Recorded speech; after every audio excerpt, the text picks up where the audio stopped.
इधर खरगोन में त्योहारों के मौसम में मिलावटी सामान को लेकर प्रशासन एक्शन मोड में है।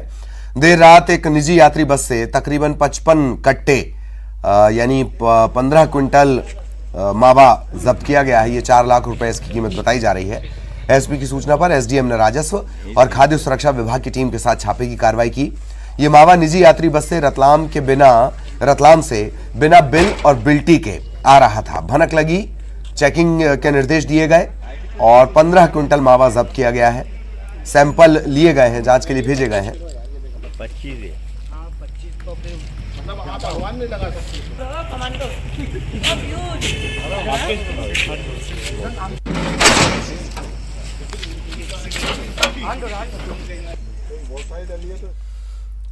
जबलपुर के गंजीपुरा महिला मार्केट में एक शॉप में आग लगने से हड़कंप मच गया। कॉस्मेटिक एंड इमिटेशन ज्वेलरी की शॉप में आग लगी और इसके बाद हड़कंप मच गया। अच्छी बात यह रही कि मंगलवार को महिला मार्केट बंद रहता है। रात 9 बजे अचानक बंद दुकान के अंदर से धुआं उठने लगा। बहुत तेजी से आग बढ़ती गई। आग लगने की सूचना मिलते ही पुलिस और फायर ब्रिगेड की टीम मौके पर पहुंची। कड़ी मशक्कत की गई, इस आग पर काबू पाया गया। शुरुआती जानकारी के मुताबिक आग शॉर्ट सर्किट के चलते लगी है। गोदाम में दीपावली को लेकर सामान जमा था। देखते ही देखते आग भयंकर हो गई। हादसे में लाखों के नुकसान की आशंका जताई जा रही है।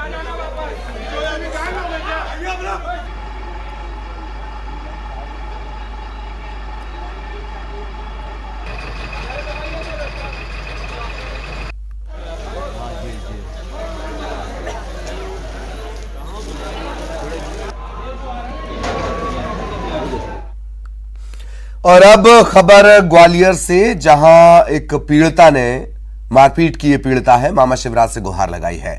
ग्वालियर में एक दरिंदे पति ने इसे बेदम पीटा है, हाथ पैर इसके तोड़ दिए हैं। आरोप यह लग रहा है कि 25,000 रुपए के दहेज के लिए पत्नी के हाथ पैर तोड़े गए। हालांकि इनकी शादी के 12 साल हो चुके हैं। सत्यनारायण के टेकरी इलाके की घटना है। जनंगज पुलिस ने सिर्फ मारपीट की धाराओं में एफआईआर दर्ज की है। आलम यह है कि परिजनों की गोद में बैठकर ये एसएसपी ऑफिस पहुंची। पीड़िता एसएसपी ऑफिस पहुंची। एसएसपी और सीएम शिवराज से इसने न्याय की गुहार लगाई है। एसएसपी ने मामले में धाराएं बढ़ाने और पति की जल्द गिरफ्तारी के आदेश दिए हैं।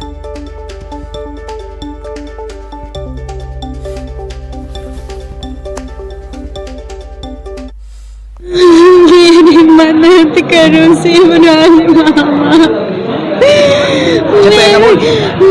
बहुत बड़े बड़े खंडों से पीटा है मुझे, बहुत बड़े बड़े खंडों से। मेरी मदद करो शिवराज मामा, मेरी मदद करो। उसने कई बार दहेज की मांग की। मैंने एक आध बार दे भी दिए सर। उसने एक बार हाथ भी तोड़ दिया। फिर उसने 3 तारीख की रात को जानलेवा हमला किया उस पर। सर में डंडा मारा। तो उस दौरान थाना प्रभारी ने उसको जेएच हॉस्पिटल में एडमिट भी कराया, उसका उपचार भी करवाया और मामला फिलहाल मारपीट की धाराओं में पंजीबद्ध किया गया है। पीड़िता की जो मेडिकल रिपोर्ट है आना शेष है। जैसे ही मेडिकल रिपोर्ट प्राप्त होती है, अगर उसमें और भी कोई धाराएं अगर बढ़ाने योग्य रिपोर्ट पाई जाती है तो हम उसमें अन्य धाराओं का इजाफा करके कार्रवाई करेंगे। खरगोन के कसरावद थाना इलाके के बालसमुंद के जैन मंदिर में लाखों की चांदी की मूर्तियां और आभूषण चोरी हो गए। 14 अक्टूबर को शाम 5 बजे हुई ये चोरी सीसीटीवी में कैद हुई है। चोरी के इस मामले को लेकर जैन समाज ने एसपी कार्यालय पहुंचकर ज्ञापन दिया। सीसीटीवी में 2 चोर बाइक से आते नजर आते हैं। माता की चांदी की 2 मूर्तियां, माता के मंगलसूत्र को पार कर दिया। सीसीटीवी फुटेज देने के बावजूद पुलिस अब तक चोरों को नहीं पकड़ पाई है। इसे लेकर जैन समाज में नाराजगी है। हालांकि पुलिस ने जल्द चोरों को पकड़ने का दावा किया है।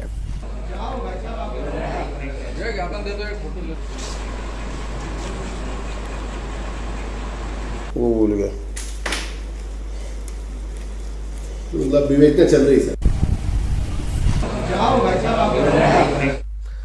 नरसिंहपुर में इलेक्ट्रॉनिक का व्यापार करने वाले व्यापारी के घर में बने गोदाम में आग लगने से लाखों का सामान खाक हो गया।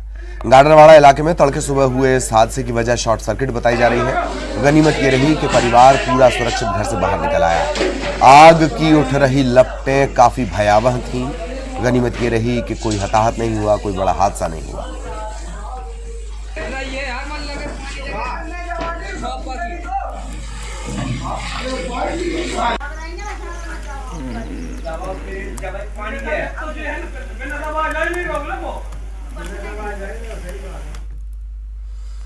सड़क हादसों की बढ़ती घटनाओं को रोकने के लिए हेलमेट के इस्तेमाल पर प्रशासन अब सख्ती पर उतर आया है।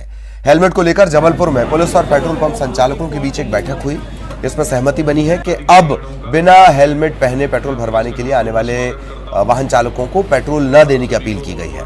पेट्रोल पंप संचालकों ने भी अपनी तरफ से लोगों को हेलमेट पहनाने का भरोसा जताया है। आपको बता दें कि हेलमेट अभियान को सफल बनाने के लिए पुलिस अपनी तरफ से मुफ्त में हेलमेट भी बांट चुकी है।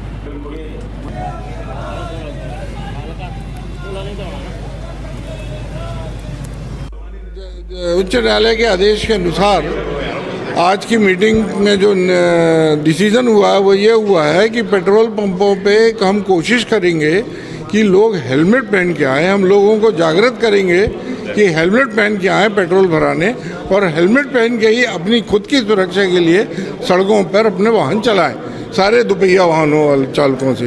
ये हम लोगों को पेट्रोल पंप वालों को निर्देश दिए गए हैं। आज काफ़ी महत्वपूर्ण बैठक पुलिस कंट्रोल रूम में आयोजित की गई, जिसमें जबलपुर शहर के समस्त पेट्रोल पंप जो ओनर्स हैं, उनके एसोसिएशन के पदाधिकारी, उनके साथ बैठक की गई, जिसमें उनसे रिक्वेस्ट किया गया कि हेलमेट नहीं तो फ्यूल नहीं, ये अभियान चलाएं, जिससे कि जो भी टू व्हीलर्स आ रहे हैं मुख्य तौर पे वो प्रोत्साहित हो हेलमेट लगाने के लिए।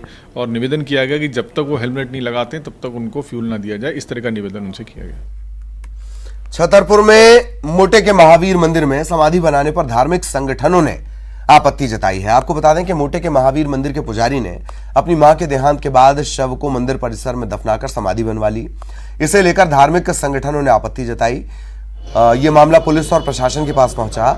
इसके बाद पुलिस और प्रशासन ने सभी लोगों को बुलाया, चर्चा की, सब में सहमति बनवाई और इसके बाद शव को समाधि से निकालकर पोस्टमार्टम करवाया गया। इसके बाद पूरे विधि विधान के साथ शव का अंतिम संस्कार किया गया।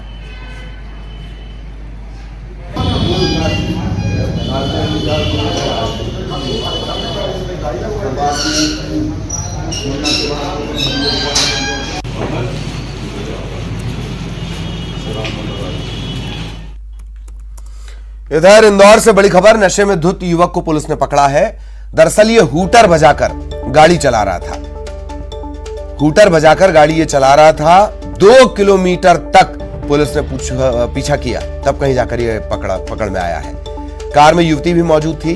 खजराना पुलिस ने चेकिंग के दौरान इसे रोकने की कोशिश की, ये रुका नहीं। इसके बाद 2 किलोमीटर तक इसका पीछा किया गया और फिर इसे पकड़ा गया। कार जब्त कर ली गई है। रुको रुको तो गाड़ी रोक, गाड़ी रोक, गाड़ी रोक, बता उसको नीचे उतारो। ये सायरन बजा रहा, चलती गाड़ी में क्या फ्रेम लीरा कर रहा क्या? ये गाड़ी सायरन बजा रही है लगातार। सर ये शराब पी रखी इस चालक ने? नहीं तो गाड़ी में सायरन लगा रखा है ये। हाथ नीचे करना। क्या नाम है तेरा? नाम बता अपना। राजा। की गाड़ी जब्त करो ये। सर प्लीज, कुछ घटना हुई। हम लोग चेकिंग कर रहे थे रोबोट चौराहे पर, और वहाँ पर ये गाड़ी बहुत स्पीड से जो चालक है गाड़ी चला रहे थे, और साथ ही पुलिस का जो है सायरन भी ये लोग बजा रहे थे अवैध रूप से, और उसको हम लोगों ने फिर पीछा किया इस गाड़ी का।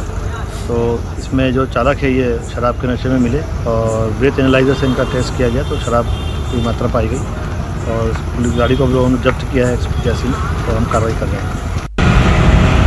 ये गाड़ी सायरन बजा रही है लगातार, प्राइवेट गाड़ी में सायरन लगा हुआ है।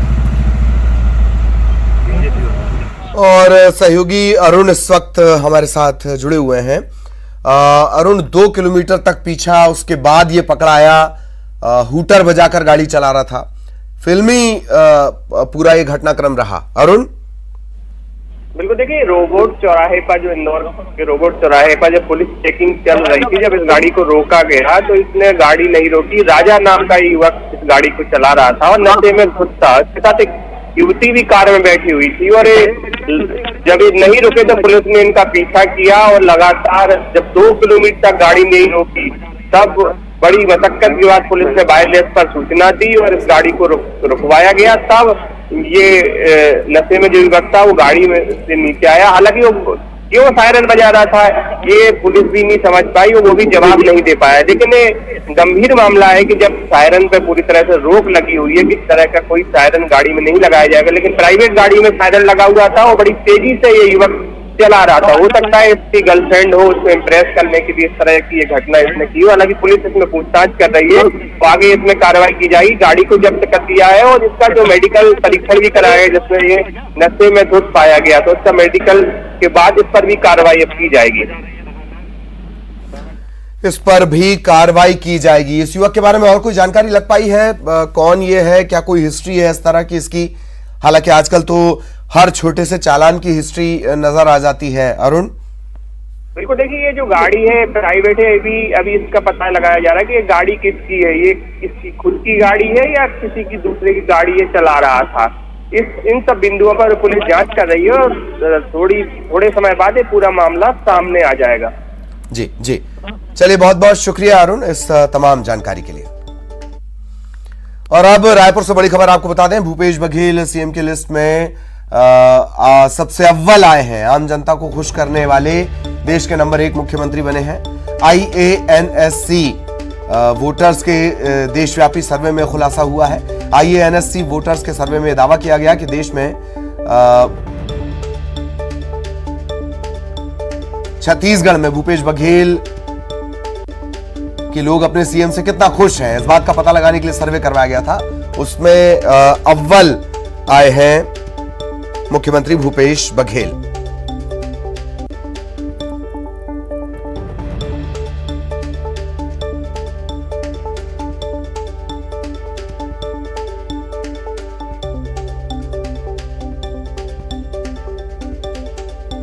और सहयोगी ममता इस वक्त हमारे साथ जुड़ी हुई हैं। ममता, थोड़ा सा इस सर्वे के बारे में भी जानकारी दें, विस्तार से बताएं जरा इस रिपोर्ट के बारे में।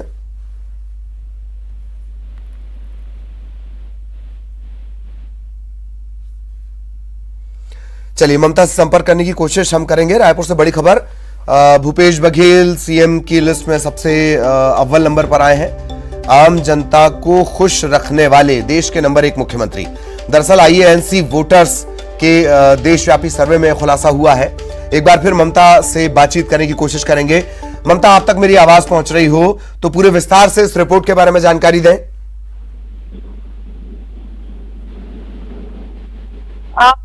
IANSC वोटर्स जो है वो इसमें सर्वे किया हुआ है और इस सर्वे में ये कहा गया है कि जो दावा किया गया कि लोग अपने सीएम से कितना खुश है, इसमें सर्वे किया गया और इस बात का पता लगाने के लिए सर्वे किया गया था, जिसमें ये कहा गया है कि छत्तीसगढ़ के जो लोग हैं उन्होंने अपने मुख्यमंत्री भूपेश बघेल को देश का नंबर 1 मुख्यमंत्री बताया है। और इसमें ये पूरा जो सर्वे आया है उसमें सबसे ज्यादा अगर हम बात करें तो जिस राज्य के लोगों ने पसंद किया अपने सीएम को, तो उसमें मुख्यमंत्री भूपेश बघेल है, छत्तीसगढ़ है।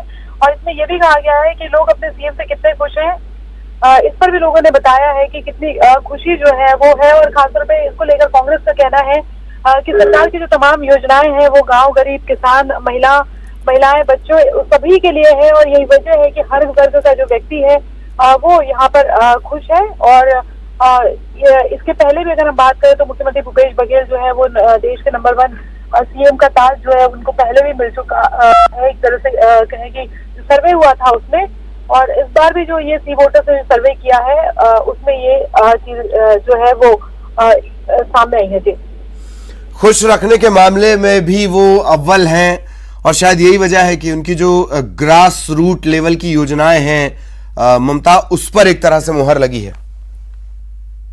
बिल्कुल, देखिए, और कांग्रेस का कहना है कि जिस तरह से राजीव गांधी किसान न्याय योजना है, गोधन न्याय योजना है और इसके साथ ही जो गौठानों को मजबूत बनाया गया है, तो ऐसे भी कहा जाता है कि जो है वो गांव अगर मजबूत होते हैं, गांव रीढ़ होते हैं किसी भी देश के लिए, राज्य के लिए, तो अगर वो मजबूत होते हैं तो अपने आप जो है वो प्रॉस्पेरिटी के जो रास्ते हैं वो खुलते हैं। जो योजनाएं सरकार की है, कांग्रेस का कहना है कि तमाम जो योजनाएं हैं वो गांव को मजबूत करने के लिए, गांव के लोगों को आर्थिक रूप से किस तरह से मजबूत बनाया जाए, इसको लेकर खास तौर पे है। और जब गांव मजबूत होते हैं तो कहीं ना कहीं जो है उसका परिणाम पूरे राज्य में भी दिखाई देता है। और स्व सहायता समूह से लेकर अगर बात करें तो किसान, मजदूर सभी जो है वो आर्थिक रूप से चूंकि मजबूत हो रहे हैं। और जब आर्थिक मजबूती आती है तो कहीं ना कहीं खुशी भी आती है, क्योंकि मानसिक तनाव भी कम होता है और उसका जो प्रभाव है वो पूरे परिवार पर भी पड़ता है और राज्य पर भी अगर हम बात करें तो उसका असर देखने को मिलता है। तो ये जो खुशी बताई गई है, बेसिकली सर्वे यही था कि लोग कितने खुश हैं और अपने जो सीएम है उसके काम से कितने खुश हैं। तो ये इस सर्वे में लोगों ने ये माना कि वो जो राज्य सरकार काम कर रही है, जो योजनाएं चल रही हैं खासतौर पे, और जिस तरह से आपने कहा कि बेसिक जो योजनाएं हैं, खासतौर पर ग्रासरूट को मजबूत करने वाली जो योजनाएं हैं, उस पर लोग सहमत होते नजर आए। जी चलिए, बहुत बहुत धन्यवाद इस तमाम जानकारी के लिए। ममता विस्तार से इस रिपोर्ट के बारे में जानकारी दे रही थी। और अब ग्वालियर से बड़ी खबर, फ्री में खाना नहीं देने पर होटल में तोड़फोड़ कर दी गई। बीजेपी नेता के रिश्तेदार का ये होटल बताया जा रहा है। फ्री में खाना नहीं देने पर गोलू तोमर ने तोड़फोड़ की है। सिपाही अमित तोमर का भाई है गोलू तोमर। 7,000 की नकदी और सीसीटीवी कैमरों की डीवीआर भी बदमाश लूट कर ले गए। गोविंदपुरी में बीजेपी नेता संतोष राजौरिया की ये होटल है, यहां पर ये घटना हुई है। विश्वविद्यालय थाने में सिपाही के भाई समेत 4 पर एफआईआर दर्ज करवाई गई है।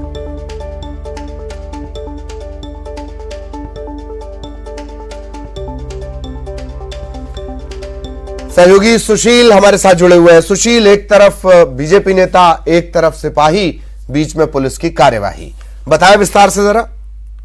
बिल्कुल सही बात। देखिए, बीती रात का पूरा वाकया है ग्वालियर के गोविंदपुरी इलाके में टेस्ट ऑफ पंजाब नाम से एक होटल है और ये होटल रेस्टोरेंट जो है इसको आउटलेट को बीजेपी नेता संतोष राजौरिया संचालित करते हैं। यहीं पर इसी इलाके में रहने वाला अंकित तोमर, जो कि सिपाही का भाई गोलू तोमर है, वो गोलू तोमर आया अपने 3 साथियों के साथ और उसके बाद इसने फ्री में खाना देने की मांग की। जब यहाँ मौजूद कर्मचारियों ने खाना देने से मना कर दिया फ्री में, तो इसने यहाँ पर कर्मचारियों के साथ मारपीट की और रेस्टोरेंट में तोड़फोड़ की। तोड़फोड़ करने के साथ ही करीब 7,000 रुपए जो गल्ले में रखे हुए थे वो भी ले गए। इसके अलावा जो सीसीटीवी कैमरे लगे हुए थे, उन सीसीटीवी कैमरों का डीवीआर भी यहाँ से उखाड़ कर ये लोग ले गए। काफी देर तक ये हंगामा करते रहे और उसके बाद जब कर्मचारियों की सूचना पर जो मालिक हैं वो पहुंचे और उसके बाद विश्वविद्यालय थाने में एफआईआर दर्ज कराई गई है। इसमें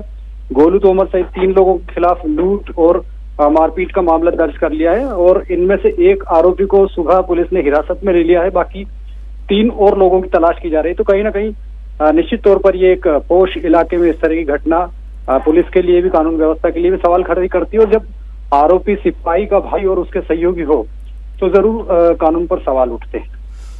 चलिए, बहुत बहुत धन्यवाद आपका सुशील इस तमाम जानकारी के लिए।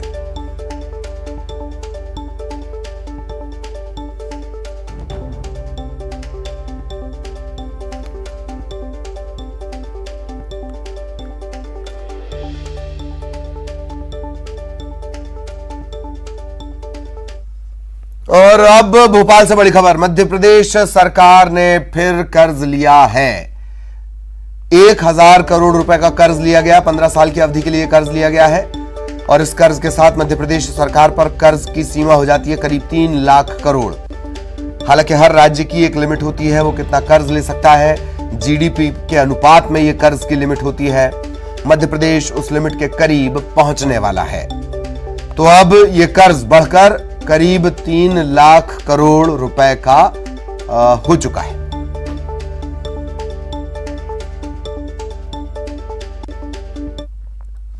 और ग्वालियर को मिली है हवाई सौगात। मुंबई के लिए शुरू होगी इंडिगो की एयरबस।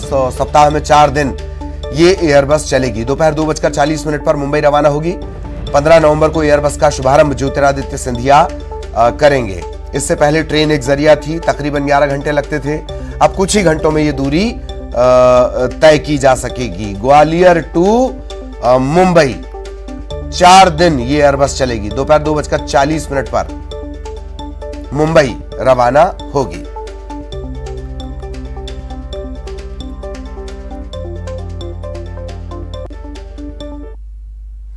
और इसी के साथ इस बुलेटिन में इतना ही। नमस्कार।